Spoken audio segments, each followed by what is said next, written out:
Hey guys, welcome to Whiskey and Literature. I'm your host, Captain Mike.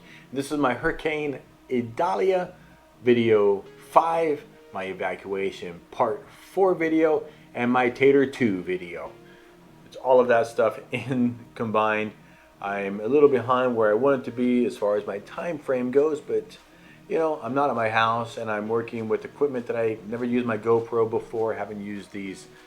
Anyway, it's been a kind of bit of a challenge today getting through these videos, but here we are. Video 4 today, did one last night as well. So, and this is my Tater 2 video. I just did one on the Stag and I definitely tatered up for that one. And this is my Russell's Reserve 13.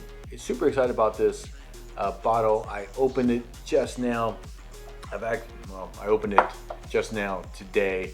It's been open for probably 45 minutes. Actually, I opened it before my Stag video, so this has been sitting here for over an hour, just waiting for me, just saying, come, drink me.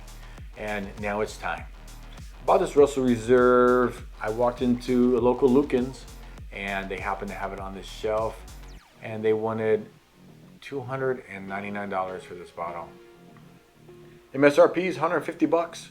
So percentage-wise, I paid double MSRP, which is less than I paid percentage-wise for my Stag, less than I paid for my first E.H. Taylor, in the sense in percentage of MSRP and what I actually paid. But that is quite a bit more above MSRP, 150 bucks. It's legit. You know, I've never seen one on a shelf since then. I never saw one before. And so I'm not sad to have paid it. And would I do it again? You know, I'm trying to do better, and I actually appreciate, I joined some local whiskey society Facebook pages, been able to find some whiskey or know where to go to find some whiskey thanks to those pages. And I think it's been great. So yeah, I picked up an E.H. Taylor small batch MSRP at Winn-Dixie a couple weeks ago. I mean, I wouldn't have thought that you could go to Winn-Dixie in the morning when they open and they might have a Stag, they might have a E.H. Taylor, and sure enough they did. So it's been interesting, and it's been a long time, and for me to learn from my mistakes. And anyway, did I tater up for this bottle? Yes.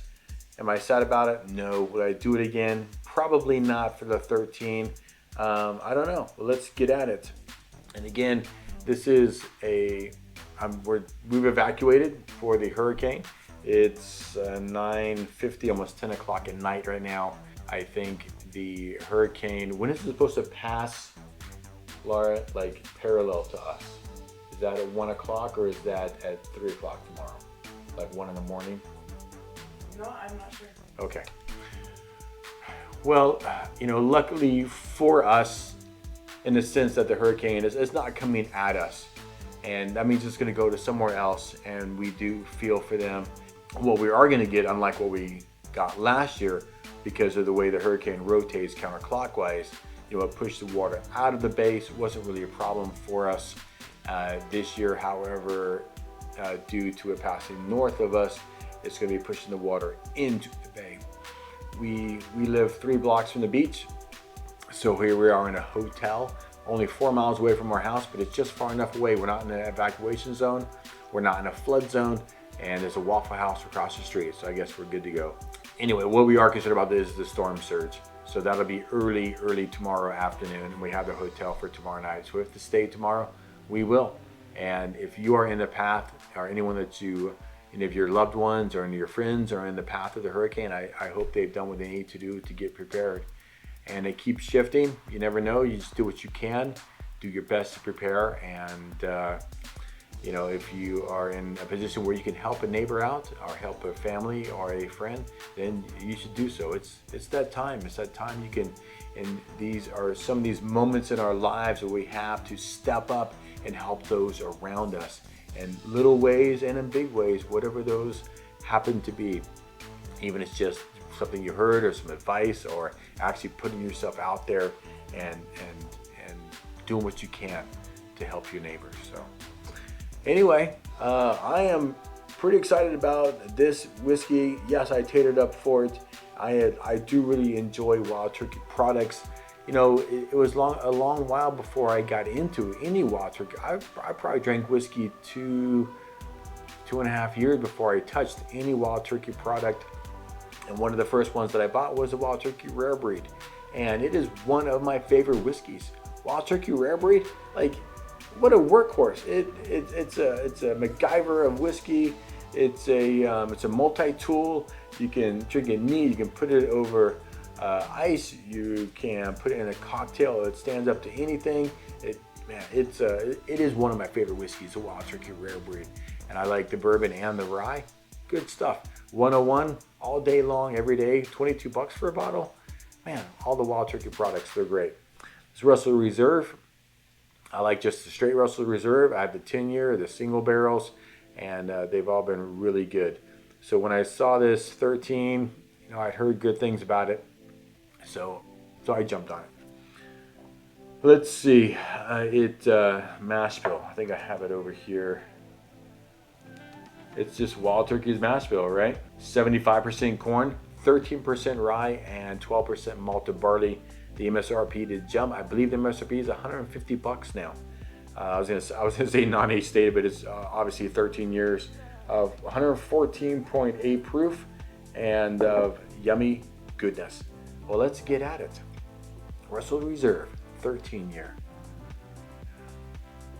And of all the, well, let's see, my the two Irish blends that I had today.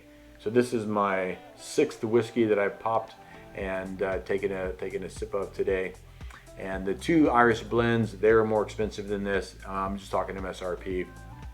Everything else has been, you know, a little bit lower. Had the Stag, had 2 Irish single pot stills. It's really strong nose, 114.8 proof. So I hit that Stag earlier, and I did that after drinking 4 Irish whiskeys, and it just blew me away. I was been drinking 80 proof, 80 proof, 86 proof, 86 proof, and then 130 proof, and man, it just overwhelmed my palate. The nose wasn't overwhelming on that Stag, my first time having a Stag, but the palate just overwhelmed me. This Russell Reserve, it's nice on the nose. And again, it's been open, it's been in this glass for almost an hour at this point. And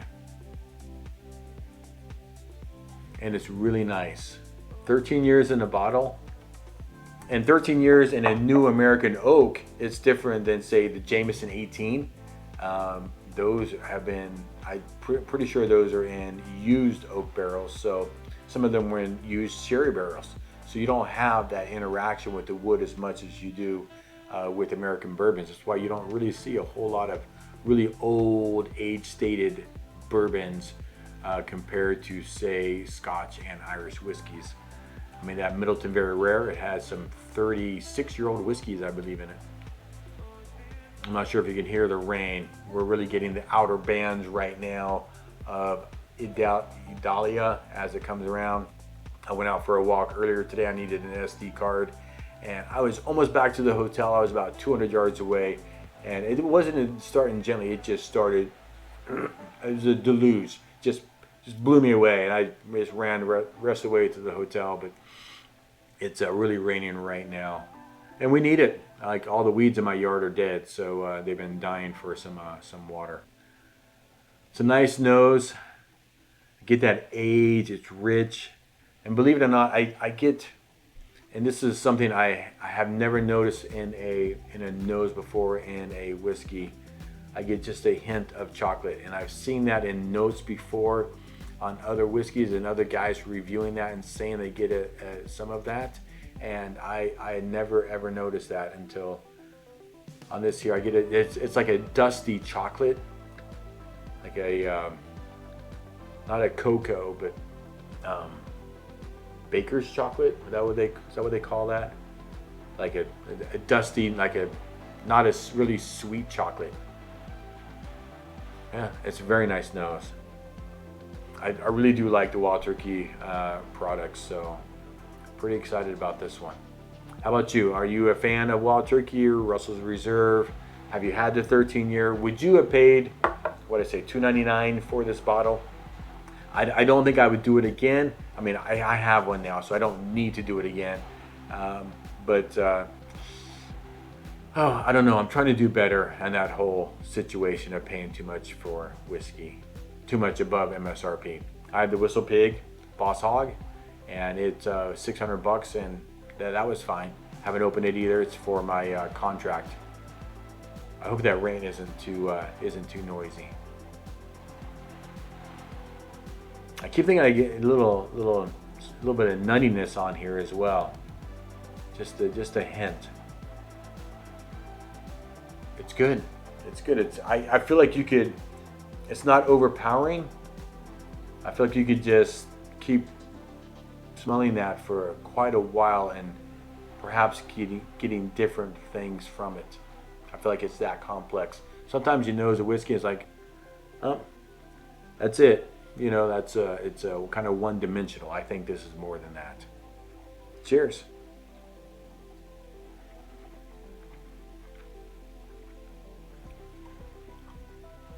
Wow. There's definitely some heat on that. It's not like the Stag. Mine was 130 proof, which is just overwhelmed me.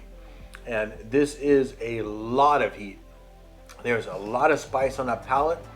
You can taste that alcohol, but it's also it's rich. I feel like there's quite a bit in there.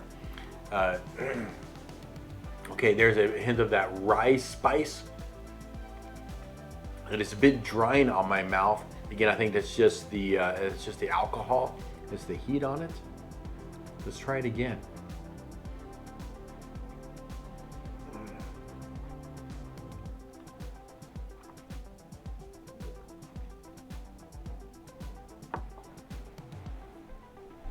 Man, it's that same hint of chocolate.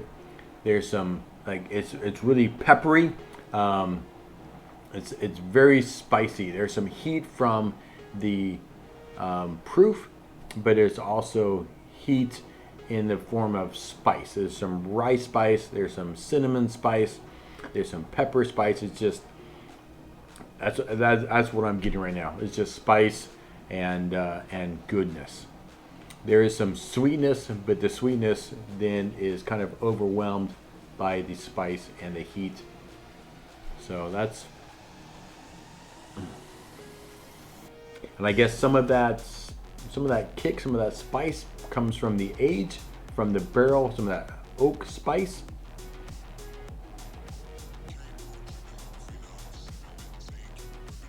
It's taken me quite a while as I've been drinking whiskeys to like distinguish oak and those wood notes, and I feel like I'm starting to finally, okay, this is an oak note. And in younger whiskeys you don't really get a lot of that, but as you get into these 13-year-old and older age whiskeys, there's definitely some of that influence from the barrel and that oak spice and that creaminess and the texture. And I really am feeling it in this whiskey.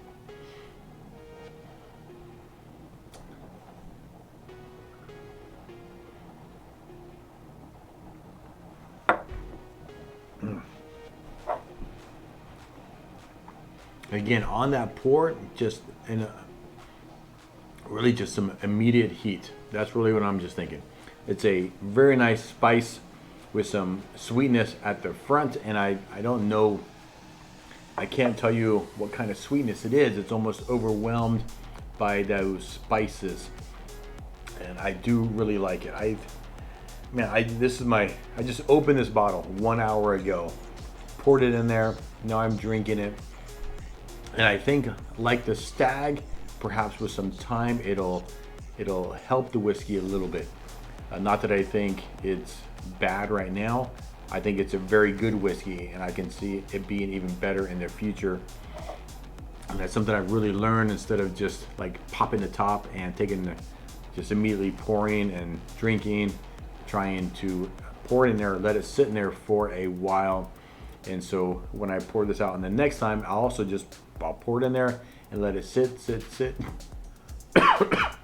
and let it sit before I come back to it later. So anyway, I mean, what do you do? Do you have a strategy when you're approaching a new whiskey or a new bottle? Like literally in the past, I've just opened it, poured it, and drank it.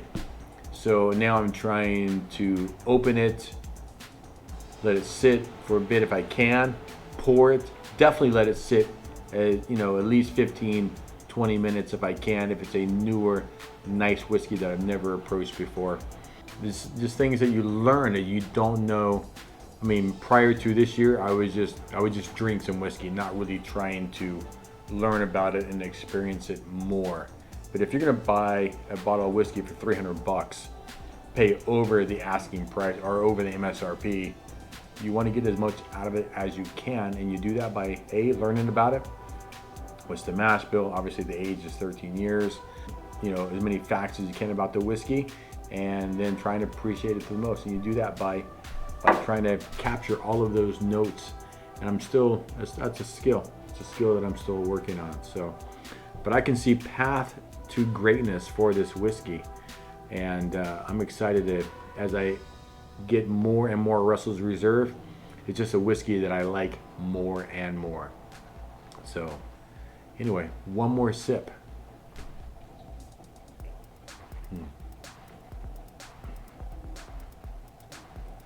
Yeah, very good, very good. I think that's a great end of the day. It's my 6th whiskey, and I've opened 2 brand new, very nice whiskeys today. I'm excited to get farther and deeper into this bottle. And guys, if you are in a path to the storm, man, I really hope you've done what you need to do to prepare. And I'm just gonna leave it at that. So for now, I hope you're reading something good and drinking something great. Turn the pages, my friends, and stay thirsty. Cheers.